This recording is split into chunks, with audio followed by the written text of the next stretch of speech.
The attorney didn't open the folder right away. He set it on the desk between us, pressed both palms flat against it, and looked at me the way a man looks at someone before delivering news that will split their life into before and after. "Raymond," he said quietly, "there's something your mother wanted you to see, but only if you came here yourself." I was already sitting, but my chest went hollow anyway, like the air had been replaced with something thinner. Outside his office window, the street continued as it always had, a delivery truck idling at a red light, a woman pushing a stroller through a patch of October sun. No sirens, no drama, just that folder on the desk and the particular silence of a truth that has been waiting a long time to be spoken. All of this started with a key. My name is Raymond Colt. I'm 63 years old. I spent 31 years as a union electrician out of Gary, Indiana, and I have the knees to prove it. I'm not a man who overthinks things. I believe in what I can measure, what I can test with a voltage meter, what either works or doesn't. My mother used to say I came out of the womb already looking for the problem. She meant it as a compliment.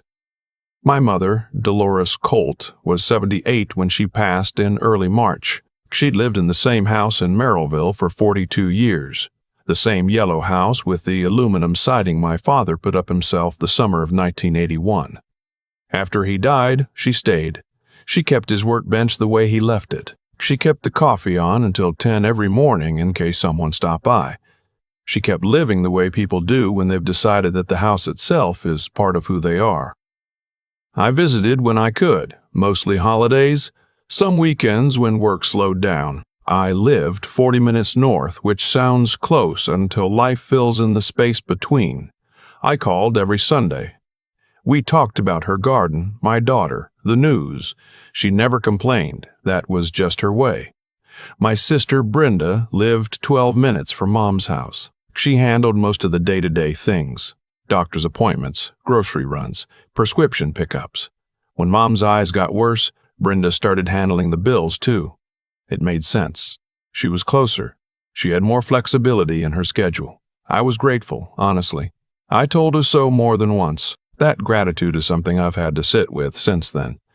The morning of the funeral was gray and wet, the kind of Indiana March that reminds you winter isn't finished with you yet.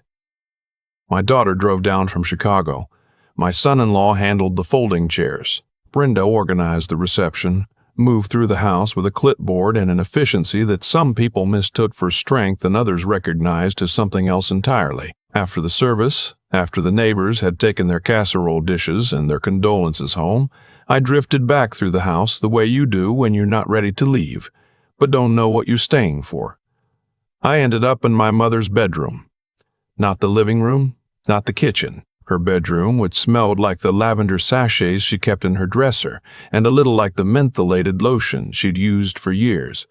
On her nightstand was a small wooden box I'd seen my entire life. Maple, I think. My father made it. It had a little brass latch that never fully caught. I used to fiddle with it as a kid. Inside were the things she kept close. A photograph of my parents on their wedding day, a pair of my father's cufflinks, a rosary she'd gotten from her own mother. And underneath all of it, tucked beneath the rosary like it was deliberately hidden, was a key I didn't recognize. Old brass, small, the kind you'd use for a safety deposit box or a small lock box. There was a strip of medical tape wrapped around the top of it, and written on the tape in my mother's handwriting, cramped and careful the way it got in her last years, were 4 words.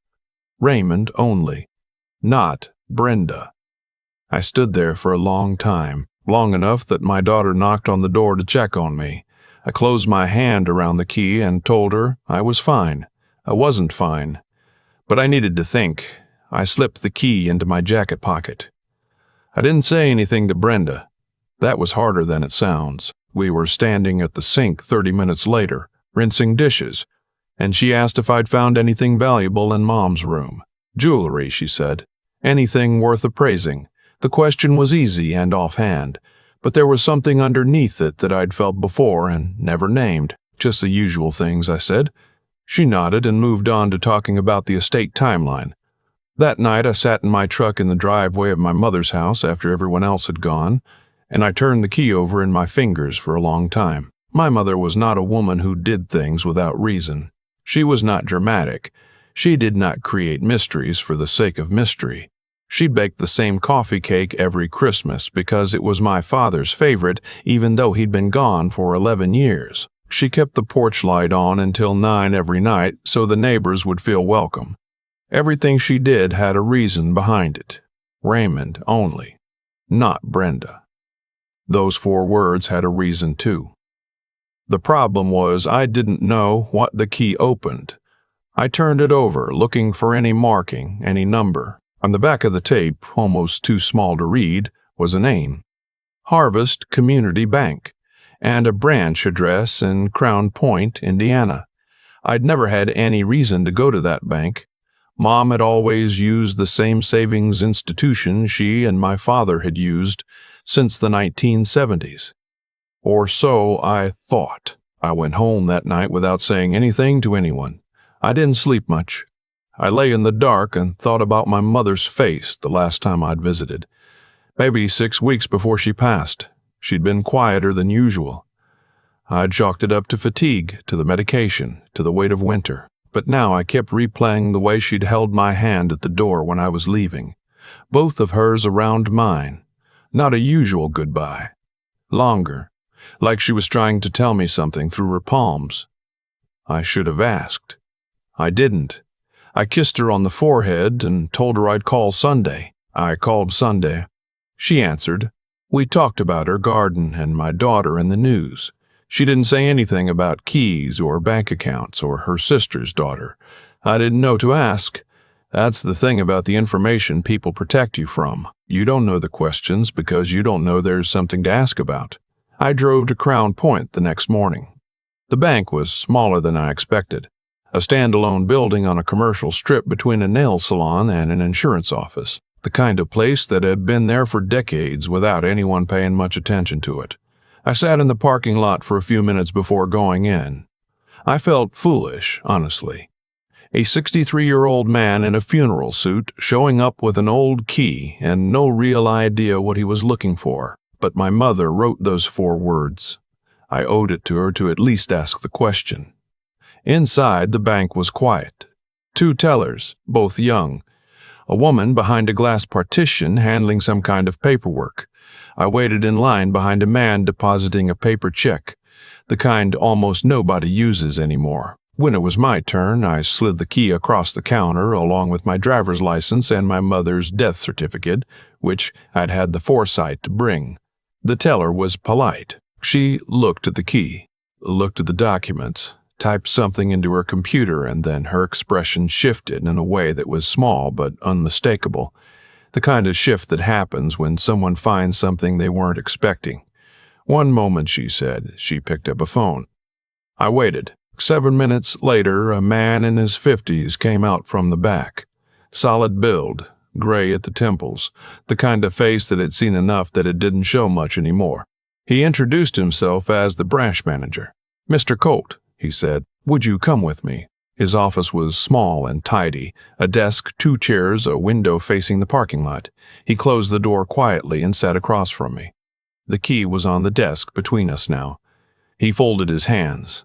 This account, he said carefully, was flagged internally about 14 months ago, not because of anything connected to you, but because of an access attempt. I waited. Someone presented power of attorney documentation and requested full access to the contents of this box and the linked account. He paused. The documentation was rejected after verification. I heard myself ask why. The signature on the power of attorney didn't match the verified signature on file.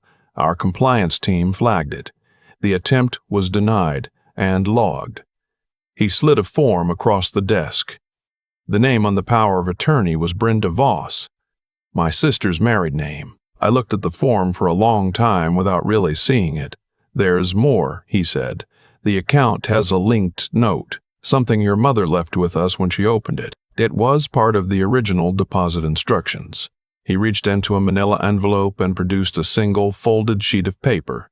She asked us to give it to you if you ever came in alone. I unfolded it. It was my mother's handwriting.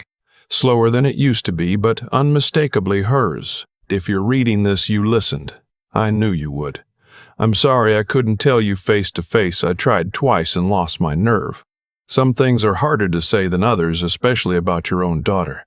The money in this account is for you and the grandchildren, not for Brenda. She already took what wasn't hers to take. Ask Thomas Keene. He knows everything. Don't wait. Thomas Keene was my mother's attorney. I hadn't thought about him in years.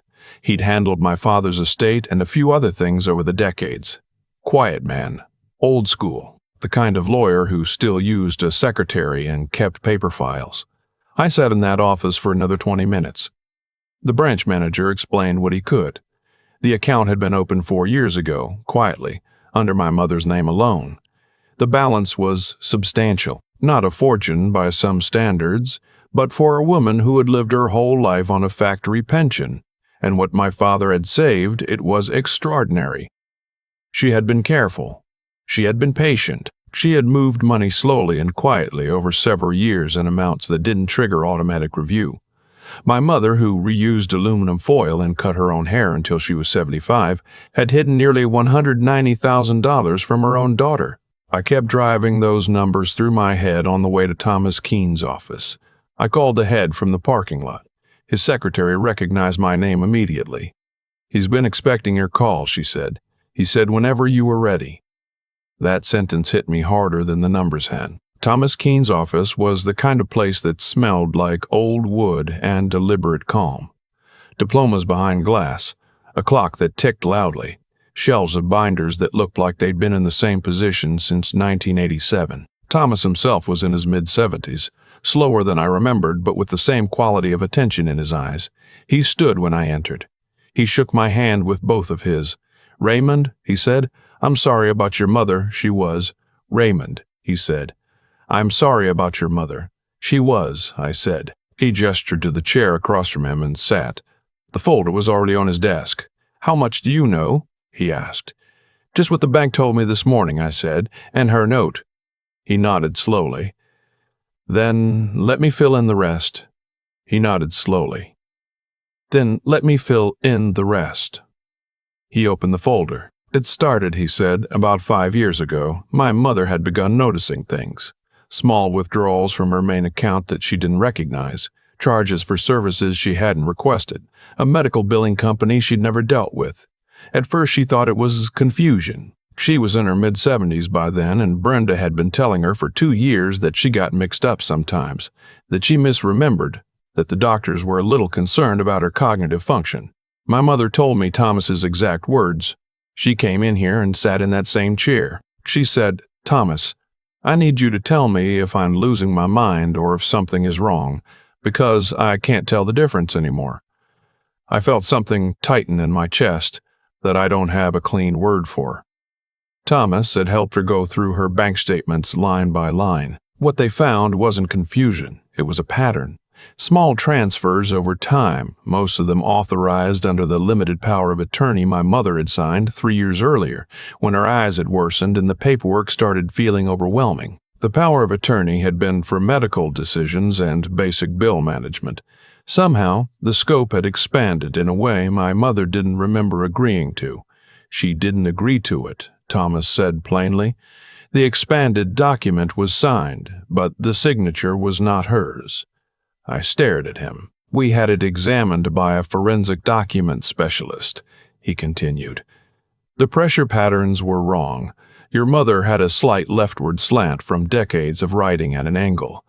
The signature on the expanded power of attorney is perfectly vertical, practiced but incorrect." "Why didn't she go to the police?" I asked. Thomas was quiet for a moment. "She tried," he said. "Informally, she spoke to an officer she knew through her church. He was kind, but he told her these things were hard to prove within families. And by that point, Brenda had been telling neighbors, the doctor's office, your mother's pastor, anyone who would listen, that Dolores was experiencing memory difficulties, that she sometimes confused what was real." He let that sit. "Once that story is established," he said, "it becomes a wall. Everything your mother said could be reframed as a symptom. She understood that. So she changed her approach. She came back to Thomas. They worked quietly over the following year. She moved money in small increments. She kept records handwritten in a notebook that Thomas now had locked in his own safe. She opened the account at Harvest Community Bank, a place Brenda had no connection to and no reason to know about. She was thorough, Thomas said, more thorough than most people half her age. I thought about her on that last visit, both hands around mine at the door. She was scared, Thomas said gently. But she wasn't confused, not even a little. There was a knock at the office door. Thomas said, "Come in," and a woman entered, late 40s, sensible blazer, the kind of calm in her eyes that comes from doing hard work for a long time. "This is Sandra Okafor," Thomas said. "She's an investigator with the Adult Protective Services Financial Crimes Unit. I asked her to be here today." Sandra Okafor shook my hand and sat to the side of the desk, not crowding the conversation, just present. "We've been aware of a pattern in this case for about 8 months, she said. "When Thomas brought us the documentation, it matched several indicators we'd already been tracking through a separate referral." She paused. "Your mother was not the only elderly person in this county whose accounts were accessed under similar circumstances." She didn't say Brenda's name. She didn't have to.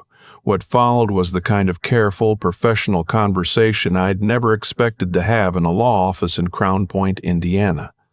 Sandra explained the scope: documents, transfers, a payment history that ran through an LLC registered under Brenda's husband's name, a pattern stretching back nearly 4 years, total estimated at just over $60,000, drawn incrementally from accounts my mother controlled or had once controlled. They asked me questions. Who managed the medication schedule? Who sat in on the doctor's appointments? Who controlled the calendar, the mail, the passwords for online accounts? I answered. And as I answered, I heard myself describing a system I had accepted as normal. Brenda handled it because Brenda was closer. Brenda managed it because it was easier. Brenda decided because she had more time. I had called every Sunday. I had believed what I was told. "Mr. Colt," Sandra said, "I want to be direct with you. We believe we have sufficient documentation to open a formal investigation. But that means no confrontation. No phone calls to your sister about this. No indication that anything has changed." "You're asking me to pretend I don't know," I said. "For now," she said. "Yes." I drove home in a kind of silence I'd never experienced before. Not peaceful, not numb. The silence of a man who has just had the architecture of the past several years restructured around a single fact he didn't know was missing. That evening, my sister called. She asked how I was holding up. She mentioned that the estate process would probably move fast, that Mom had kept things simple, that there probably wasn't much to untangle. She said it lightly, almost breezy. The voice of someone who had already calculated the answer and was waiting for the question to be asked. I told her I was tired. I told her I'd been going through some things at the house. She said to leave the paperwork to her. I said okay. Over the following 2 weeks, I wrote things down. Not because Sandra told me to, though she had, but because it was the only way I could keep my footing. I wrote down every call, every question Brenda asked about what I'd found at the house, every mention of the estate, the timing, the accounts. My brother-in-law called once to offer help managing the asset review. He used phrases like, "These things get complicated fast," and "best to keep it streamlined." I wrote that down too. I slept badly. I made coffee too early and drank it too fast. I went to my mother's house twice to sit in her kitchen and look at her garden through the window, the dead winter beds that would come back in April without her to see them. On the workbench in the garage, I found a small spiral notebook wedged behind a coffee can of nuts and bolts. Her handwriting, dates, amounts, notes, precise, calm. One entry near the back read, "Raymond will know what to do. He fixes things." I sat on the garage step and held that notebook for a long time. Thomas Keene called 2 weeks after our first meeting. "She left something else," he said. "She told me not to give it to you until you'd done what she asked, until you'd followed through." "I followed through," I said. "I know," he said. Come in when you're ready." It was a letter, sealed in an envelope with my name on it in her careful handwriting. I held it in Thomas's office for a full minute before opening it. He sat quietly across from me, respectful of what the moment cost. Inside was a single sheet of paper. Both sides. "Raymond, if you're reading this, I have to assume you found the key, and you went. I knew you would. You've never been the kind of man who leaves a wire unconnected. I want you to know I didn't tell you because I wasn't sure what was real for a long time. Brenda is very good at making you feel like the problem is inside you. I started keeping this notebook because I needed to trust myself again. Once I started writing things down, I could see the pattern. And once I saw it, I couldn't unsee it. I'm not angry at you for not knowing. You called every Sunday. You fixed things when I asked. You're not the kind of man who assumes the worst about people, which is one of my favorite things about you and the reason I could never quite bring myself to say any of this out loud. The money is for the grandchildren's education and whatever you need to be steady, not for Brenda. She made her choices and she'll have to live with them. Don't let this turn you bitter. I mean it. Bitterness is a closed fist, and you can't build anything with a closed fist. Take care of the garden in the spring. The peonies need to be divided. I was going to do it, but I ran out of time. I love you. I'm proud of you. Go finish this." I didn't cry in Thomas's office. I waited until I was in my truck. I sat there for a long time. Sandra Okafor called 4 days later. "We're moving," she said. "Warrants execute tomorrow morning. I wanted you to know." I thanked her and hung up. I drove to my mother's house and sat in the kitchen and watched the sun go down over the backyard. The next morning I got a call at 7:43. A different voice, formal, from the county prosecutor's office telling me that the warrants had been served, that my sister and brother-in-law had been taken in for questioning, that the process had begun. I felt nothing dramatic. I felt the way you feel when you finish a job. When the panel is closed, the breakers are on, the lights come up, and the house is ready for the people inside it to live their lives. Finished. Correct. Quiet. The investigation took several months. More documentation surfaced. Digital records Thomas hadn't had. Text messages between Brenda and her husband discussing timing, discussing what my mother would and wouldn't notice, discussing whether I would ask questions. I was described in one message as not the type to dig. They had countered on that. They had been wrong. The case went to trial in early fall. I sat 3 rows back on the left side. I wore the same jacket I'd worn to my mother's funeral because it seemed right. The prosecutor was methodical and unhurried. She laid out the timeline the way a good electrician diagrams a circuit. Start at the source. Follow the load. Show where the current was diverted and where it went. The forged signatures were displayed side by side on a screen large enough for the whole room to see. My mother's real signature. The slight left lean. The hesitation at the end she'd had, since arthritis came for her fingers. The forged version, clean, overconfident, the handwriting of someone who had never studied the original long enough. A forensic document examiner testified for 40 minutes. She used words like line quality and pen pressure consistency. What she meant was that a daughter had signed her mother's name badly enough that a machine could tell the difference. Sandra Okafor testified. She described elder financial exploitation in plain, careful language. How it begins not with theft, but with isolation, with rewriting what the victim believes about their own mind, with making confusion seem like a symptom when it is actually the result. Thomas Keene took the stand last. He was slow getting to the witness box, but once he sat, he was steady. He held my mother's original handwritten notebook. He read the entry from January 2 years before she died. I know what I saw. I know what I saw. I know what I signed. I did not sign this. I am documenting this because someday someone will need to know I was not confused. The courtroom was very quiet when he finished reading. 3 weeks later, sentencing. My sister stood when her name was called. She was thinner than I'd seen her. Her attorney spoke about extenuating circumstances, about the stress of caregiving, about good years in the community. The judge listened. Then he spoke. The record in this case, he said, does not describe a moment of poor judgment.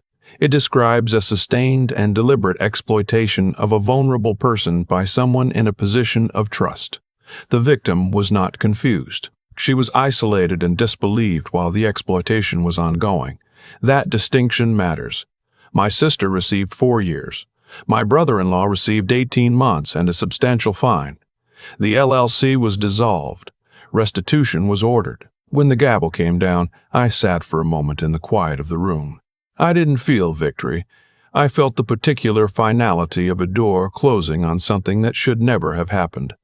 I felt my mother's hand around mine at the door, the last time I saw her. Outside on the courthouse steps, Thomas Keene found me. He was putting on his coat slowly. "She'd be glad it's done," he said. "I know," I said. "I just wish she could have told me herself."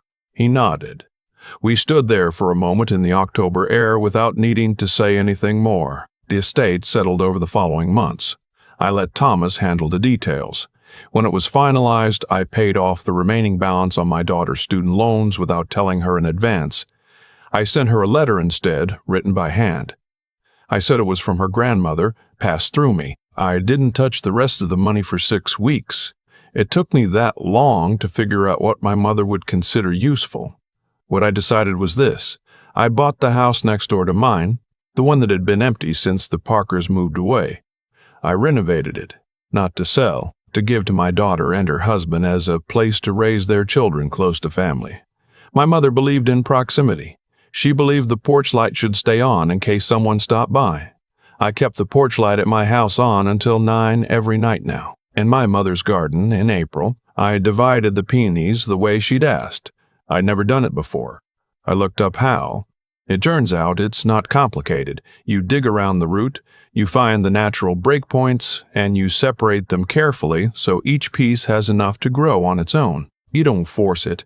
You just find where the plant already wants to divide and you follow that line. I thought about my mother the whole time I was doing it, about the careful way she'd hidden that key, about the notebook she'd kept in the garage, about the fact that she'd sat in a room with a lawyer and an investigator and organized her own protection when the person assigned to protect her was the one causing harm. She didn't rage. She didn't collapse. She measured. She planned.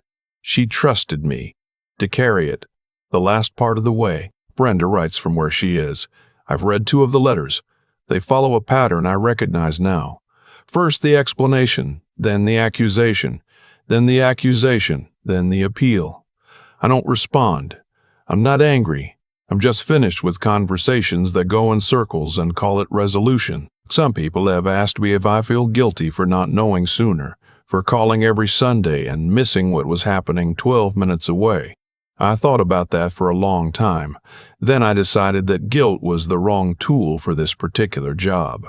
You can't use guilt to fix something. You can only use it to stay in one place. What I could do was learn, pay attention, trust the people I love enough to ask harder questions, not assume that silence means everything is fine. My mother didn't blame me. She said so plainly in her letter. She said my inability to assume the worst about people was one of her favorite things about me. I'm going to try to keep it that way. But I'm going to ask harder questions now. In the spring, after the peonies came up, after the garden started filling back in the way it always did, whether anyone tended it or not, I went back to the garage one more time. I stood at the workbench where I'd found the notebook. I looked at the pegboard of tools my mother had kept the way my father left them. Wrenches in size order. Levels hanging level. A measuring tape worn smooth on the grip. I took the tape measure home with me. I hung it in my own garage. Next to it, I put a small piece of paper, my own handwriting, not my mother's, but her idea. Ask the question, then listen. That's what she did, finally, when she sat down with Thomas Keene and said, "Tell me if I'm losing my mind or if something is wrong." She asked the question. She listened to the answer. She acted on what was true instead of what was easier. She was the sharpest person I've ever known. I just didn't always know how to see it. If you're listening to this and something in it sounds familiar, if you've ever had a parent who seemed suddenly uncertain when they used to be sure, If you've ever been told not to worry about the finances or the paperwork or the accounts, please hear this clearly. Ask the question, write things down, trust the pattern when it doesn't make sense. The people who love you most are sometimes the ones least able to ask for help directly. My mother left me a key and 4 words and trusted me to do the rest. I'm glad I listened. Thank you for spending this time with me. These stories are hard to tell, and I think they're harder to hear, but they matter. If you have someone in your life you haven't called lately, pick up the phone. Not Sunday, now. And if this story stayed with you, I'd be glad to know where you're listening from. There are more stories like this one. Stories about the quiet kind of courage that doesn't make the news but changes everything. Don't miss them.